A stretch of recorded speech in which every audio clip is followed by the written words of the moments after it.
Hello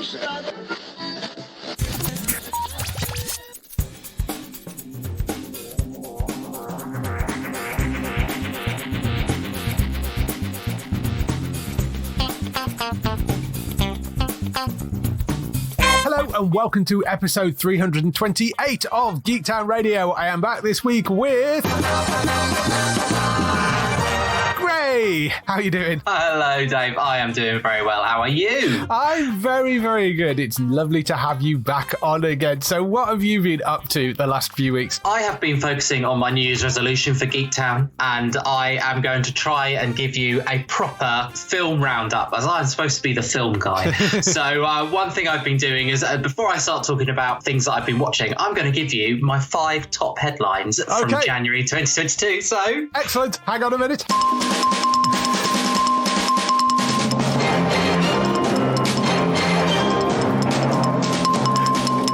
A little news jingle. Imagine I'm shuffling papers at my desk now. Welcome to Gray's Monthly Film News Roundup. So I picked out 5 of the key stories from the world of film from January 2022. So my first one is Spider-Man No Way Home is now the 6th biggest film of all time, just overtaking Jurassic Park in the last week. Wow. It is now the 2nd highest grossing Marvel film, and we are pretty surprised by that. I don't think anyone saw that coming, particularly in 2021, 2022 with the restrictions.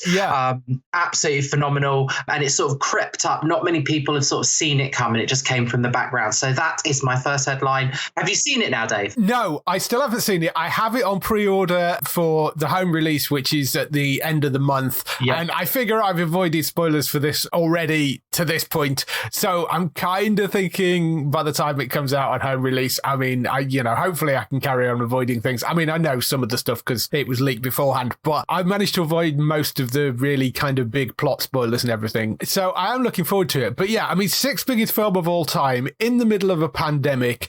And that's before the home release stuff has come out. Yeah, it is incredible piece of work. I mean, Sony must be very, very happy. I think they've signed Tom Holland up for like 3 more movies or something, haven't they? So remember that controversy as well when they were said like no more, and then they had to go into like meeting rooms and all the execs had to meet. But yeah, such a good decision to make sure it carried on, and very good. Yeah. Awesome news. Headline number 2. Our coverage is probably more coverage than it actually got on the day. So the Golden Globes had a very, very low-key sort of announcement this year. And just the headlines from that. West Side Story, although critically panned by a lot of people, picked up quite a few awards, which will see the star Rachel Zegler about to go on and do Disney's Snow White. That itself has got some controversy. Some of the big winners include Belfast and Encanto in the animated feature.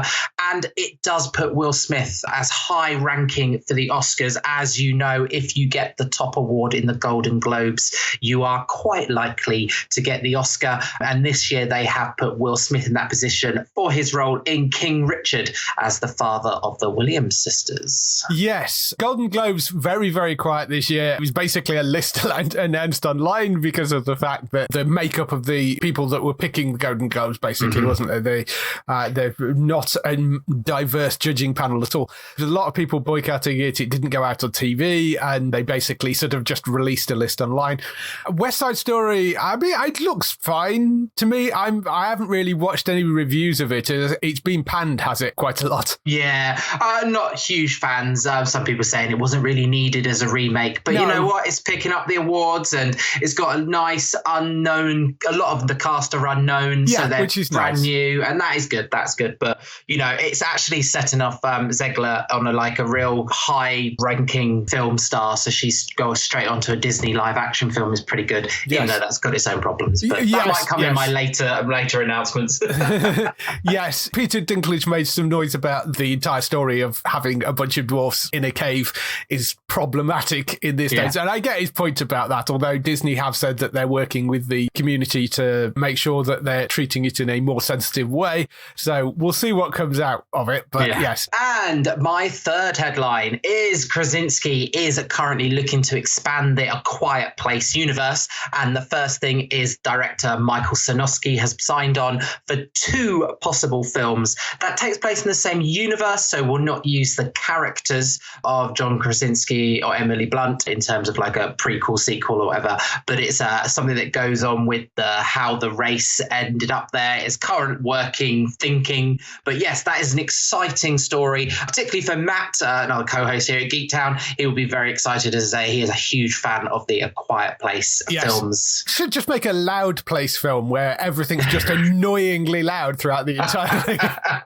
Can you imagine? And my fourth headline is Chicken Run sequel is finally in the works. The film that we've all been waiting for from Aardman, but sadly, no Jane Horrocks. Jane Horrocks, who voiced the original main character back in, I want to say 1999 or around something then. Like that, yeah. Something like that, is not being invited back. I'm only imagining that her character ended up in a pie or a chicken stock. I see. No, Jane Horrocks is back, according to this. No, you can't ruin my top stories, Dave. I heard it was. She wasn't. No, they have replaced the 2 leads because we did this last week. Julia Sawala isn't back and Mel Gibson isn't back, which is kind of slightly more understandable. But Thandie Newton and Zachary Levi are taking the 2 lead roles of Ginger and Rocky, but Jane Horrocks is returning as Babs. Melda Staunton's back. David Bradley's back. And Romath Ranganathan randomly was in there. He's coming back. And Daniel Mays, Nick Mohammed as well. Okay. Gray's headline 4.2. He got it wrong.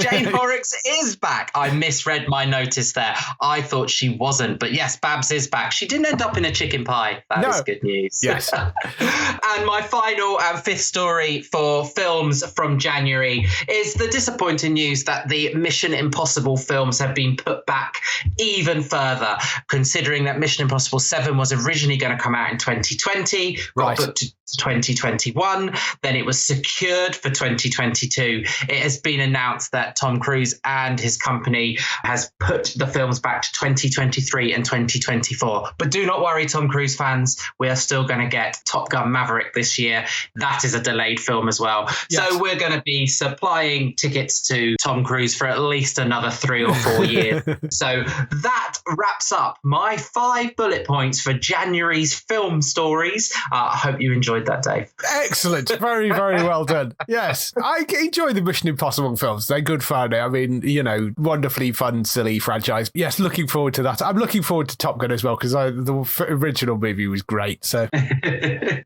then on to what I've normally been doing. So the TV I've been watching. Lots of great TV obviously came on in January, and even more brilliant stuff coming up soon, I'm sure. I know that you and I are probably going to talk in a little bit about The Responder. So I watched episode 1 of The Responder, which we'll talk about in a second.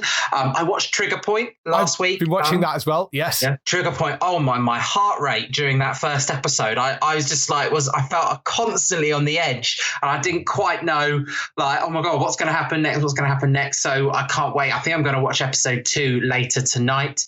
And then I know we probably don't talk about reality or quiz shows, but I've been catching episodes of this program called Limitless Win, which is Anton Deck's new sort of vehicle. Have you caught it at all? I haven't. I am aware of it because they were actually on Graham Norton a few weeks ago promoting it. Yeah. So I'm aware it is out there.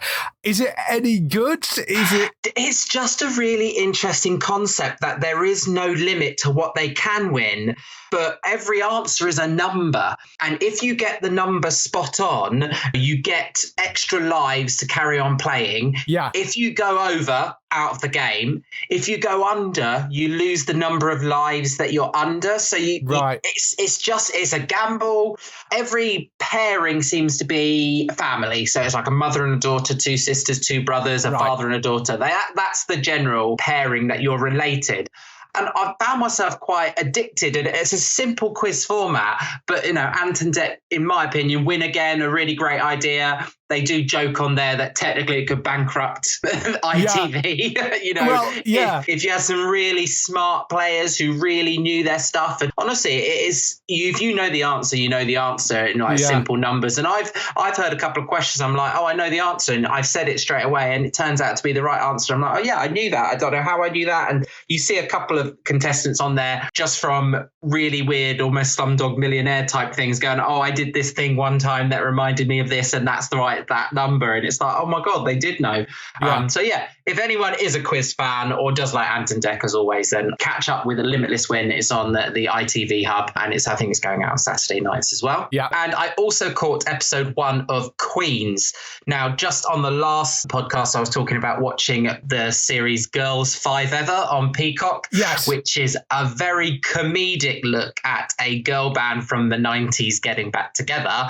And then I found myself watching Queens on Disney Plus, and it's a more serious, but there is some sort of dark comedy in it, of a black hip hop R&B girl band revisiting their career after someone samples one of their songs. And the difference is, though, it stars Eve and Brandy, and anybody listening who listened to music in the late 90s, early noughties know that they're very talented singers. And so you've got some really interesting performances. The first episode was very full of exposition, and lots of the dialogue almost had to give loads of information out that you would never say in a normal conversation. It's a bit clunky like that. But then I've heard good things about how it goes on during episode 2 and 3. So I'll be tuning into that when I can. Interesting take on the girl band theory. Yes. In that time, I finished Afterlife. I did that in one weekend. The Ricky Gervais season 3. I believe in the very near future, me, you and Matt are going to get together to talk about that in a little bit more detail. Yes. I also finished Mandy. If anyone's seen it on BBC iPlayer, short 15 minutes episodes, comes from the brain of Diane Morgan, who you would have seen in Afterlife, and plays Philomena Kunk. Right, just brilliant. It's absolutely ridiculous, out there comedy. It is slapstick to the extreme, and she has this like pursed lip, and it's so funny. And she's, it's just what Diane Morgan does best when she's given sort of a license, and she does it in lovely 15-minute chunks, so it's not an exhausting comedy where you have to say and I caught up with Vera, and I'm up to date with Vera, even though I know there's 2 episodes left, but they're holding those back, I think, after they finished a run of a few dramas. Yeah, the Vera series seems to be split into like 2 episodes, wait 3 months, 2 more episodes, wait 3 months. So I love Vera. I love Brenda Blethyn as well. So I really enjoy watching those. My last thing to say, for February, people looking for films they might want to catch up in February, and hopefully some of these might pop into my top 5 stories at the end of the month. Death on the Nile comes out this month. This is the follow-up to The Orient Express. My excitement about this, we have to ignore the fact that Armie Hammer's in it, and he's got his own things and that we shouldn't talk about, and they've really limited the exposure. But it's got French and Saunders back together, and that's what I'll be looking for. So French and Saunders are on Death on the Nile. Also coming out, Moonfall, a big disaster movie we probably didn't ask for, but it's coming out on the 4th, I believe. I think that's going to pick up some really good fans. Like, it's taken us back to almost those real disaster movies of back in the late 90s. So check out Moonfall, and lovely Oscar bait Cyrano, which is about Bergerac, and it's a film with Peter Dinklage in the lead role, and that's very Oscar worthy. I don't think I'll be a huge fan. I won't rush out to see this, but anybody who wants to see one of the Oscar tips, then maybe go out and see Cyrano. And I think, Dave, that's all my updates so far. Cool. Yeah, I mean, Moonfall, I happened to capture a trailer for it. It kind of completely bypassed me, but I saw a trailer somewhere, and John Bradley, who is probably best known as Samwell Tarly from Game of Thrones, seems to be the lead role in it. And you've got people like Patrick Wilson, Halle Berry, Donald Sutherland in there,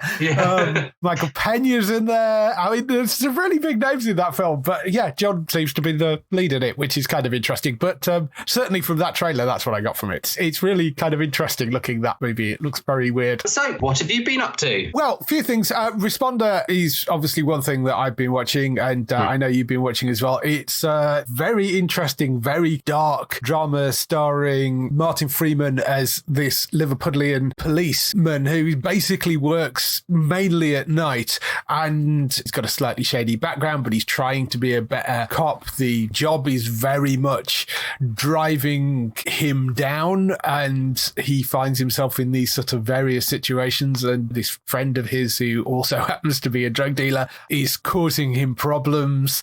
It's a wonderful performance from Martin Freeman. His Liverpool accent is spot on, I think. Having lived there for a few years, I know the accent reasonably well. I would say he's doing a pretty decent job of pulling that accent off, but really interesting storyline, very dark. There aren't many laughs in it. No. You know, it's really solid, decent BBC drama. I usually go for something which has got a little bit more lighter stuff in it, but yeah, what do you think? Yeah, incredibly gritty and dark. And I mean, I don't think there's any shade on either actor, but I kept thinking I was watching Stephen Graham. The accent was so strong, and obviously he's taken a new image for this role. I kept genuinely checking myself, going, is that Martin Freeman? Is this the man that we've just seen in some Marvel films? And, you know, he gives a really, really good, convincing performance. And yeah, very dark. And on the back of things like Trigger Point as well, you're looking at a real range of good, compelling, like raising those heart rate type dramas at the moment. So yeah, I really enjoyed it. I only watched one episode. I wished it was one a week and not dropped all at once. It's kind of, there's that fight that this seems to be the drama that I would have liked to see every Sunday, like the Line of Duty type thing. And I know they've dropped it all, and I'm not in a hurry to watch it, but I know that there's some people out there who've watched it all and want to talk about it already. And I'm like, no, I haven't. I'm taking my time with it. So yeah. Yeah, I think I'm 3 episodes into it at the moment, and well, it's all there. I have been kind of watching it weekly, so it's very, very solid. There's some pretty shocking things coming up in it as well. I get what you mean about the Stephen Graham thing. In fact, I think when I checked Twitter after it had come out, the first episode went up and Stephen Graham was trending alongside Martin Freeman. Because I think everybody was going, this is great, but I don't quite get why they didn't get Stephen Graham to do this.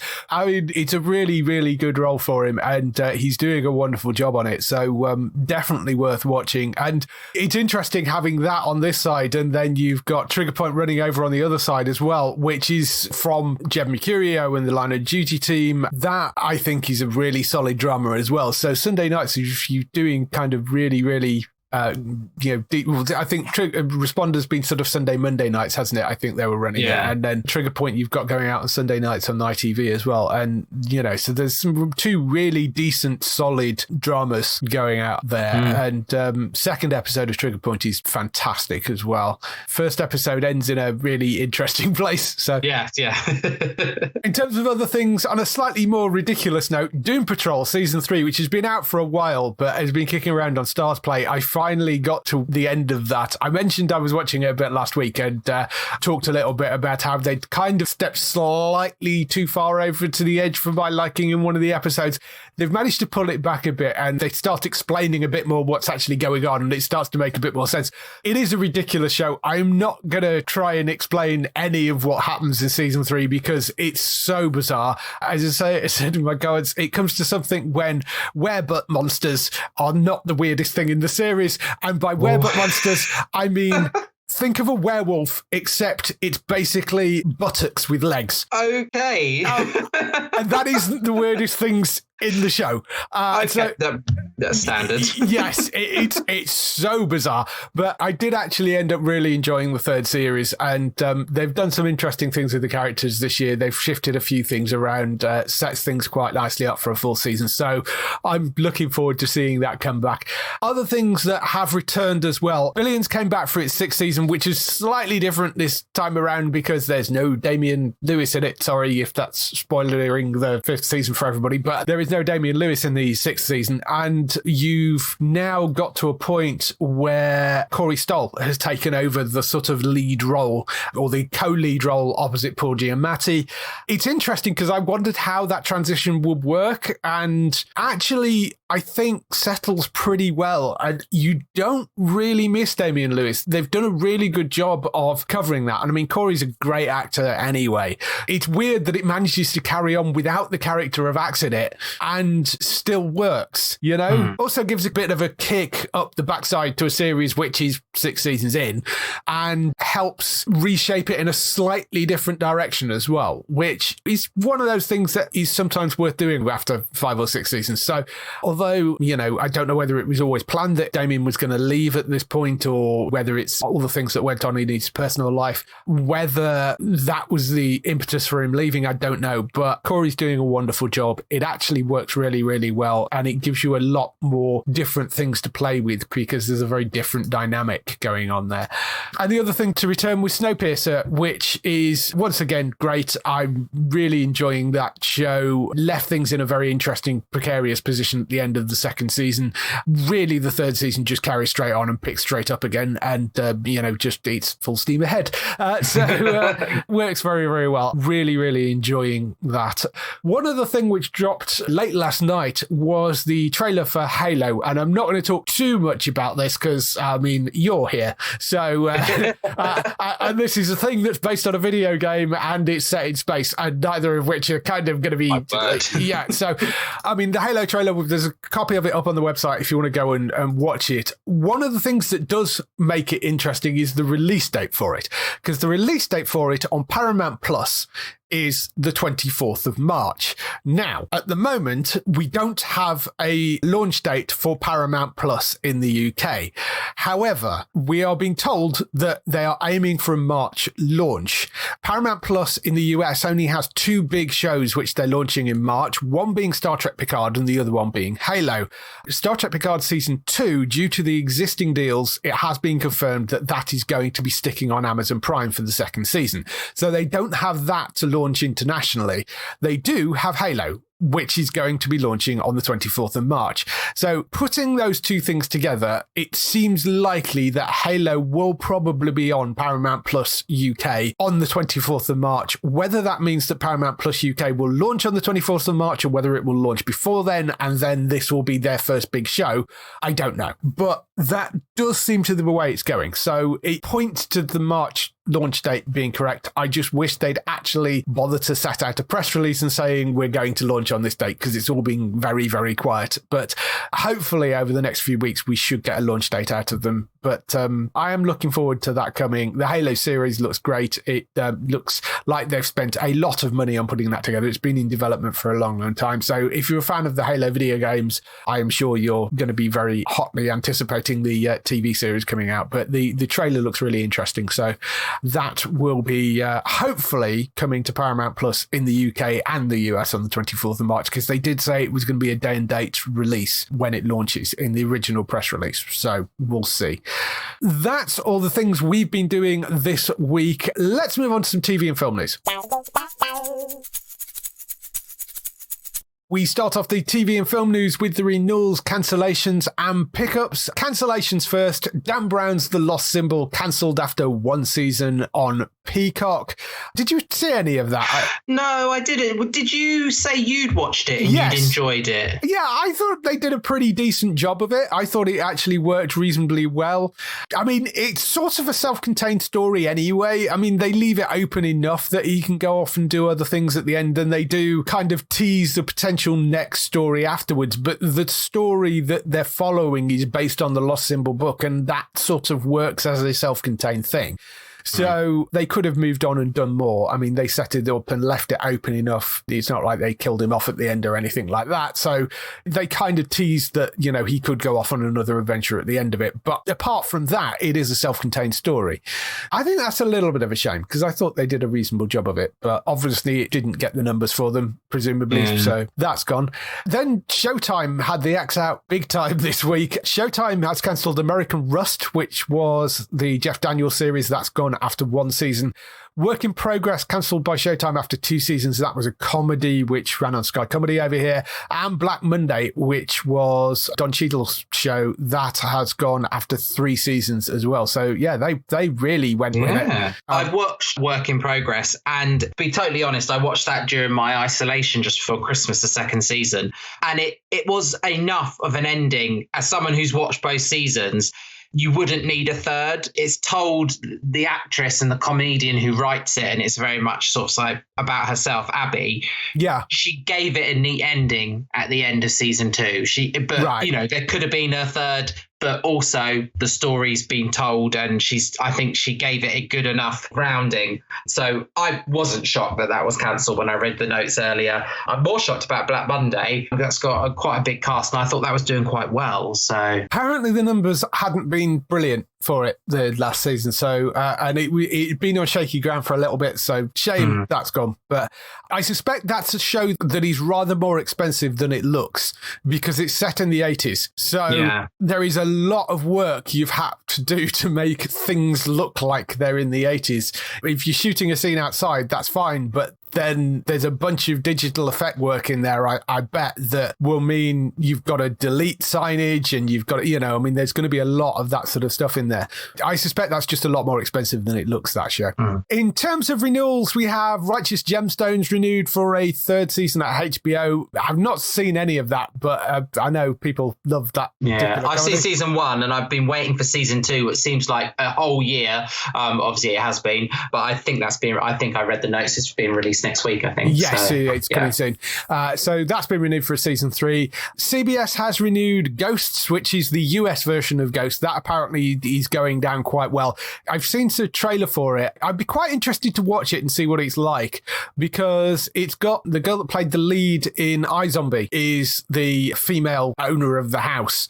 And the basic setup is the same. It's a bunch of ghosts in a house. They inherit it, try to turn it into a B&B, and ghosts cause havoc. The setup is identical to the UK one, basically, but the ghosts are slightly different because obviously they're American ghosts. So it's a sort of Native American in there, and they've got like a US Army general, and so I think it would be interesting to see, because it's probably different enough that you could get away with it. It's like, the US version of The Office and the UK version of The Office. They've not just done a straight translation of it by the sounds of it. They've tweaked it for an American audience.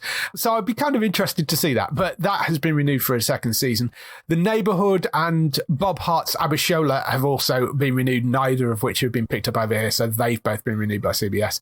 In terms of the Arrowverse, no official renewals yet, but there is news that Grant is apparently very close to signing on for a 9th season. And also somebody tweeted out that the Legends production team have just been told that they are back for an 8th season as well. So we are in that period where the CW usually renews a lot of its kind of shows that, you expect to renew. So we've said before, it's a very fluffy network. They tend to renew everything early, and they pretty much renew every single show. There is a caveat to The Flash in that Grant's only signed on for one more season. So part of that could be he's not sure whether he wants to do more after the 9th season. Part of that is it could be a case of, if he only signs for one more season now, he can ask for more money every season moving forward. There was a multi-year offer on the table, but he opted not to take it. He just signed for one more season. So fine. He's done it for, it'll be 9 years after this. So makes sense. Apparently the new contract comes with a salary which is reportedly to be north of 200,000 an episode, which is not a bad paycheck if you can get it. However, he has also capped his involvement at 15 episodes next season. Whether that means they're only doing a 16-episode run and Grant won't be in one of them, or whether they're doing a full 22-episode run and you're going to have a bunch of episodes where Grant isn't in it, that's also possible as well. I would prefer them to chop the whole thing down to 16 episodes, because I think there's too many episodes in The Flash anyway. It would make sense if they make it a slightly shorter season. But it's called The Flash for a reason. People want to see The Flash, and that a lot of us had the problem with that in the last couple of seasons, when you're not seeing him use his speed, or you're not seeing the superhero, and you're having a lot of these sub characters having storylines which aren't that interesting. That was I think a lot of frustration. So is Gusting, is he seeing the end of the line, and potentially I think they are getting to that point. They'll have now done, if they do come back for a 9th season, that will put them past Arrow. I think that's fair enough if they decide that they don't want to go for a 10th season. I don't think it's just a case of he's been doing it for a very, very long time, but he also does seem to really enjoy the job from the stuff he's been saying. He's been saying that it's a very cool job and he may never get a job this cool again. So I think he's possibly at the point of, I probably should move on and do something else. But equally, this is a good, solid, stable thing. So, we'll see. We'll see what happens if getting it chopped down to 15 episodes and that gives him a bit more free time to go and maybe explore, do other things, or even just kind of spend some downtime and regenerate and stuff. That may inspire him to go and do a 10th season, but I don't know. We'll see what happens. Both of the seasons are back in March on Sky Max in the UK. I have seen the opening 5 episodes of The Flash, which is that sort of not a crossover Armageddon arc thing, which I thought they did a decent job of. So it is back on a bit better form than it has been for the past season. In terms of pickups and other news, Picard, as I mentioned earlier, that is returning to Amazon Prime. That has actually been confirmed. They have got the second season of it. That's coming on the 4th of March, so it's going to run the day after the US.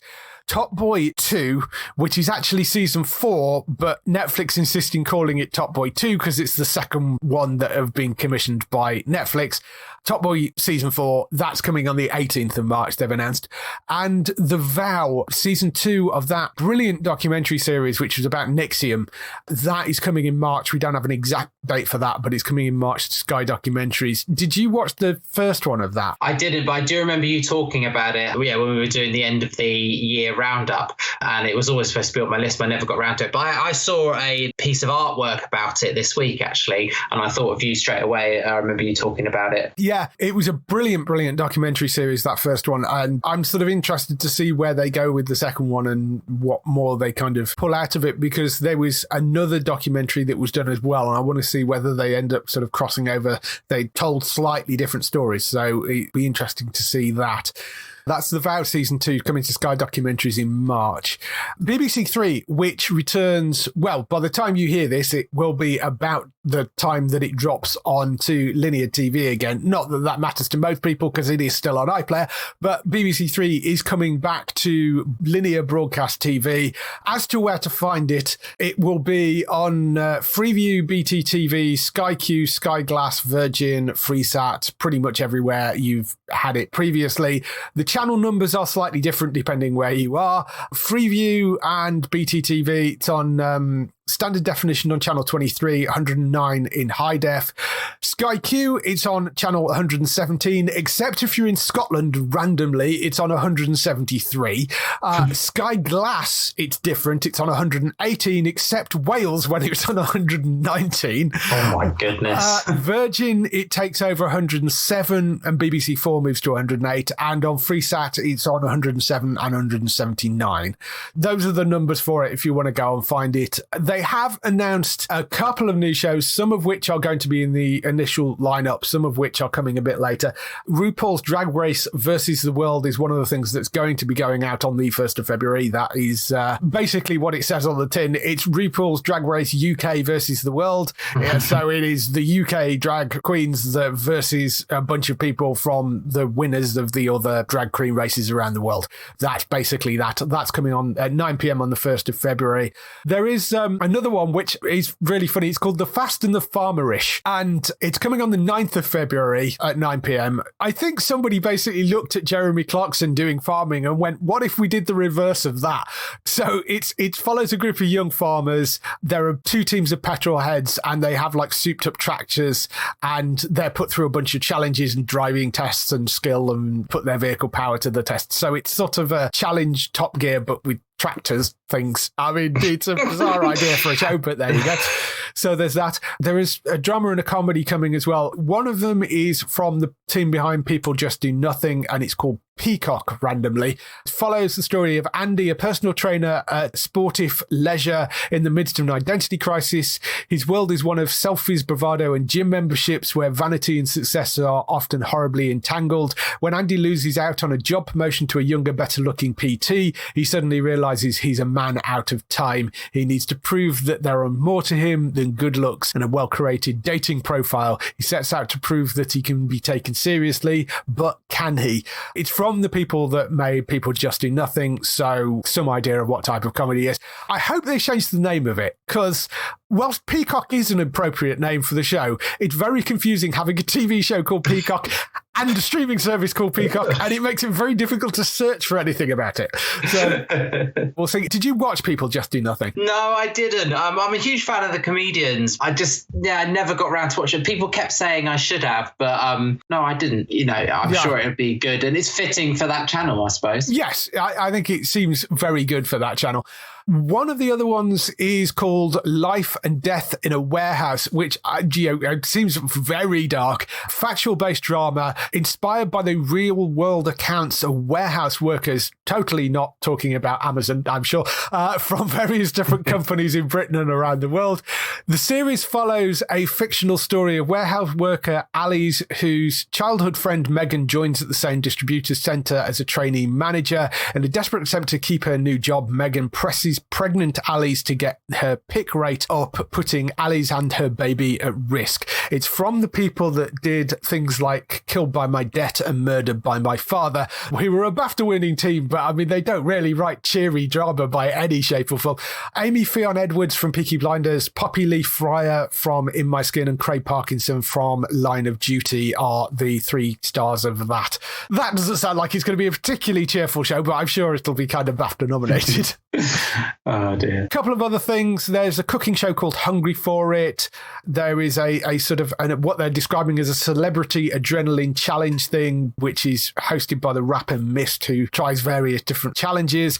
And there is a dating show called Love in the Flesh, which is focusing on real life potential couples who have already formed a friendship via dating apps but haven't met in real life. So there's that as well. That's the other stuff coming on there. So that's the stuff they've been commissioning for BBC Three.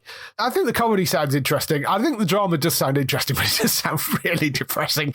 The other stuff, I'm not really sure about. It's not really my sort of thing. But, it'll be on BBC Three, and, of course, it will be on iPlayer as well. Yeah, and it's got its target audience, BBC Three, so I'm sure that's going to hit the niche that they're wanting to hit. I'll watch some of those.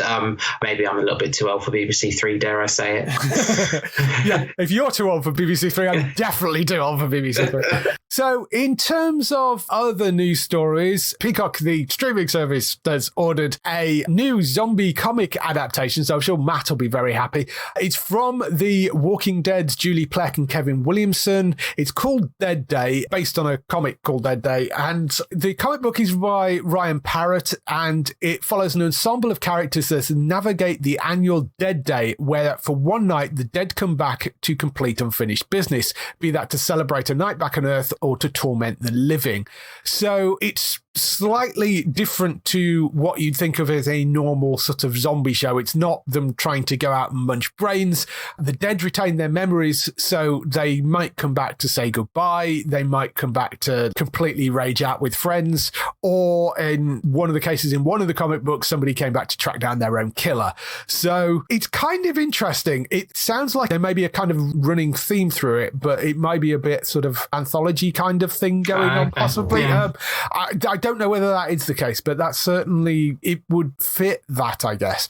It sounds kind of interesting. Plec and Williamson are the people that behind the Vampire Diaries franchise, so they do this sort of drama-y stuff quite well and have dealt with vampires, so they're dealing with zombies. It seems very much in their wheelhouse. They have got another vampire series coming, which is based on another young adult vampire series called Vampire Academy, which has nothing to do with the Vampire Diaries. It was another thing that Plec really, really liked the book, and it just happened to be about vampires, but they're making that for Peacock as well. So they've got a bunch of things coming for Peacock, but these are the two things that they've announced so far. Any interest in this sort of interesting sounding zombie show? I'm not sure. The last zombie I watched was what Matt suggested to me, Black Summer, and I did enjoy that because it was so different to Walking Dead. I'm not sure. I'm going to sit on the fence on this one. I'll see what the promos are like. This feels like it's probably going to be a bit more zombie-ish than it is going to be Black Summer-ish. It's going to be a bit more in that vein. So, yeah, I like the sound of this. I think it sounds quite interesting. I don't know the comic books at all, but yes, I trust the people behind behind it. I mean, love it or hate it, they did a reasonable job, I think, with the Vampire Diaries and the whole spin-off of the franchises and stuff. So that'll be an interesting one to come up. The other story was another news show. This is, again, probably not really one for you because it is a sci-fi series, but the US Sci-Fi Channel actually ordering a sci-fi series is kind of big news. They have ordered something called The Ark. It is from Independence Day writer-producer Dean Devlin, along with Jonathan Glassner, who was a writer-producer of Stargate SG-1. So it's got a really interesting pairing behind it. The series takes place 100 years in the future when a planetary colonization missions have begun as a necessity to help secure the survival of the human race. The first of these missions on a spacecraft known as Ark 1 encounters a catastrophic event causing massive destruction and loss of life. With more than a year left to go before reaching their target planet and lack of self-sustaining supplies and loss of leadership, the remaining crew must become the best versions of themselves to stay on course and survive. I think that sounds like a really interesting setup. It's a sort of lost at sea but trapped on a ship together kind of idea. It's fairly self-contained. Devlin and Glassner previously worked together on The Outpost, which I think I watched a few episodes of and had a pretty decent response for them. Devlin also worked, as well as Independence Day, he worked on the Stargate movie, he wrote on Leverage. Glassner worked on a whole bunch of sci-fi series, including Falling Skies, Odyssey 5, which was a great little series, and Stargate SG-1 as well. So they've got a really decent CV behind the both of them. It's got a 12-episode straight-to-series order. It will begin production in March, apparently, in Serbia, and they're casting shortly, but, you know, we'll see who they come up with. I think that sounds like it could be a really interesting show. That's my little... You never know. I might. I'm not... You see my non-committal to a sci-fi show. Yeah, it's like you're the anti-Bex. It's like, with Bex, it hasn't got a spaceship in it, and with you, it's if it hasn't got a spaceship in it, then mate. It's funny. Oh dear. That's all the news we've got for this week. Let's move on to some highlights for next week on TV. Highlights for next week. We have the much talked about Pam and Tommy, which is coming to star on Disney Plus, or actually they're promoting it as Disney Plus these days, which doesn't sound right at all, particularly when you're talking about Pamela Anderson, Tommy Lee in a sex tape. But it is the limited series based on the true story of the events around the scandal that hit Pamela Anderson and Tommy Lee. Lily James and Sebastian Stan in the lead roles. I mean, the shots they released of it look spectacular. The trailers look really interesting. So 2nd of February on Disney Plus, that is dropping. That's Pam and Tommy. SEAL Team returns for season 5 on Sky Max. That's the 2nd of February at 9 p.m. I'm looking forward to having that back because that's been a great show.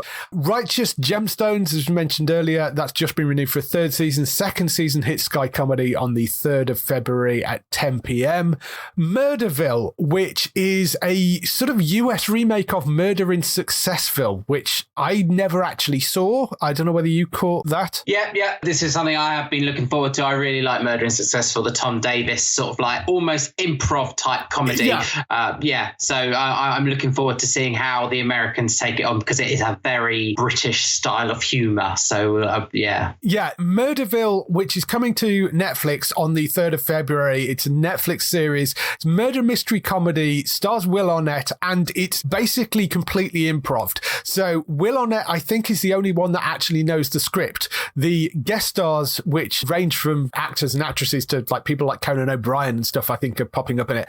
They don't know what the plot line is, I don't think. I think only Will Arnett knows what the plot line is. So that's sort of how it's set up. And then they have to improvise around where they're going with it. So yeah, it sounds like a really interesting idea, but 3rd of February for Murderville, and that's on Netflix.